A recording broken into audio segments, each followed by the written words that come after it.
How to archive and unarchive Instagram posts on Android. This tutorial shows you how to hide and restore your posts quickly and easily.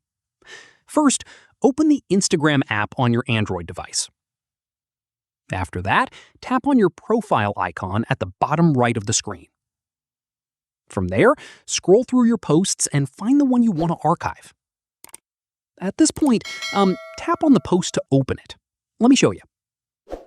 In the next step, tap on the three dots at the top right of the post. From there, tap on Archive to hide the post from your profile. At this stage, the post will now disappear from your profile, but it's safely stored in your archive.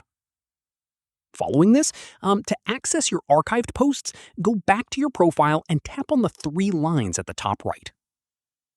Once done, tap on Archive to open your archived content. From there, you'll see all your archived posts listed here. Tap on any one to open it. At this stage, tap on the three dots at the top right of the archived post. Following this, tap on Show on Profile to unarchive it and restore it back to your profile. Once done, the post will reappear on your profile in its original position right away. Here's an important note. When you unarchive a post, it goes back to its original date in your profile grid. It won't appear as a new post at the top of your feed, so your followers won't be notified about it. And that's it. If this guide helped you archive and unarchive your Instagram posts, give it a like, subscribe for more Android tutorials, and tap the bell icon for updates. See you in the next one.